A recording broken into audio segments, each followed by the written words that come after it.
Tidak ada yang lebih sombong melebihi daripada sombongnya manusia yang mana bila Allah larang dia masih buat.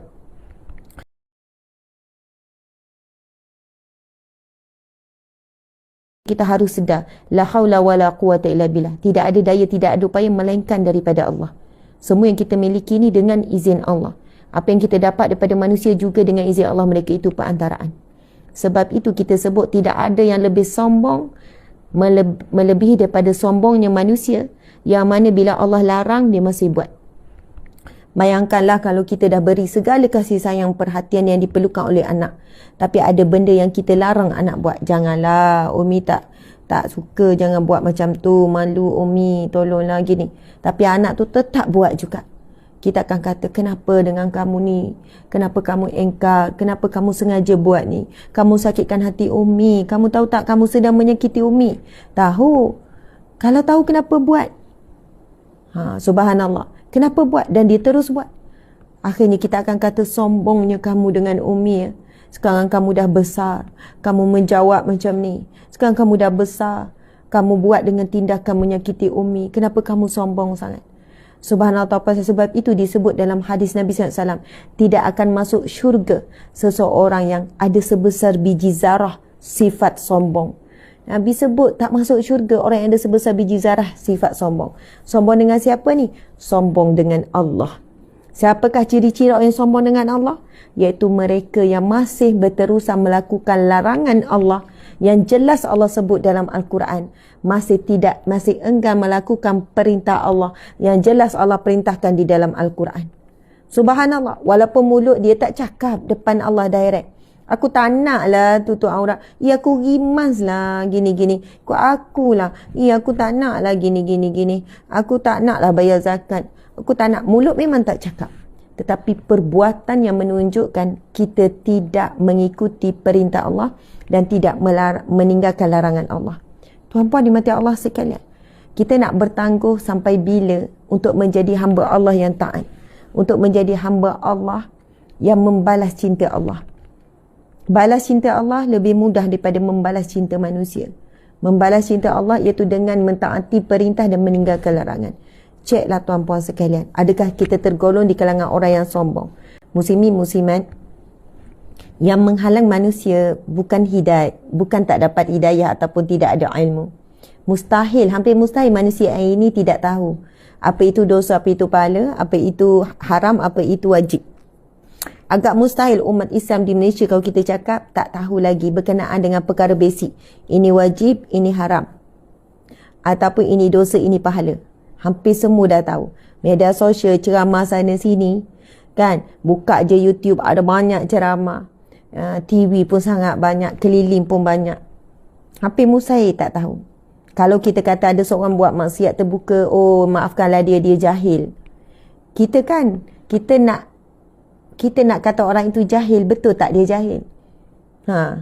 Betul ke dia tidak tahu, tuan-puan sekalian? Dan jangan semudahnya kalau kita buat satu maksiat, kita kata, kita declare kita jahil.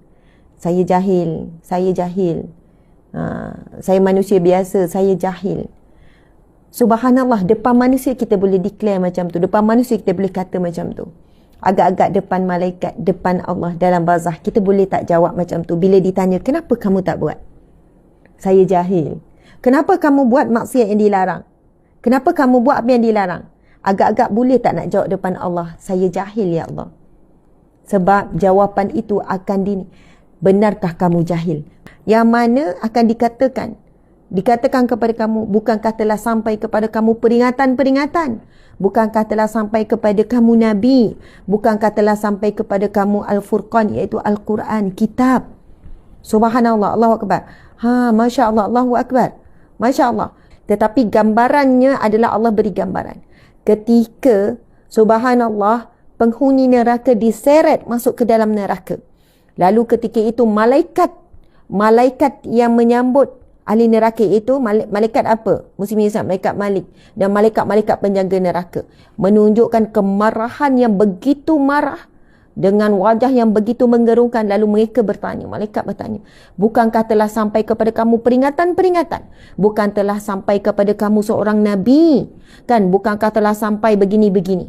Muslimin-muslimat, sebab itu bukan mudah ya nak declare saya jahil, maaf kalau saya orang tak ada ilmu, kan, saya adalah manusia biasa sekian-sekian. Depan manusia kita boleh berdalih begitu begini, tapi hakikatnya tuan-puan sekalian, mereka yang mengaku jahil ini pernah bersekolah di sekolah dulu, pernah belajar di sekolah menengah pun belajar, ada ustaz, ada ustazah. Kan, dalam proses tu pun bukan tak pernah dengar kuliah, pernah dengar ceramah. Sebab itu kalau kita nak sebut makhluk yang paling kenal Allah, makhluk yang dah tengok syurga dan neraka, makhluk yang dah kenal para malaikat, yang namanya jin, dan di kalangan jin ini ada yang kafir yang namanya syaitan. Kita tahu kisah yang dirakam dalam Al-Quran bagaimana tipu daya syaitan ketika Nabi Adam di syurga. Maksudnya mereka ni syaitan dah tengok syurga. Mereka kenal Allah lebih daripada kita. Mereka tahu, mereka dah nampak, mereka dah pernah masuk syurga dan melihat segala kenikmatan. Mereka dah tahu betapa azabnya neraka. Namun yang menghalang syaitan bukan kerana jahil. Bukan kerana jahil.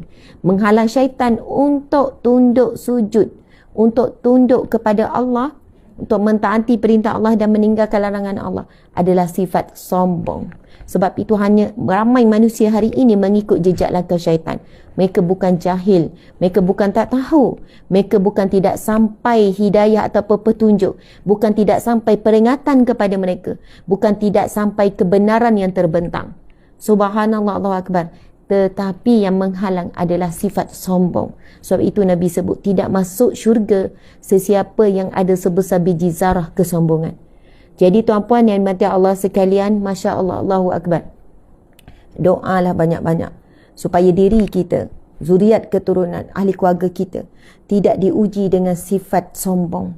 Inilah yang banyak membakar, inilah banyak merosakkan, inilah banyak menjatuhkan manusia ke lubang kerosakan, ke jurang api neraka. Na'udzubillahi min zalik, na'udzubillahi min zalik, na'udzubillahi min zalik.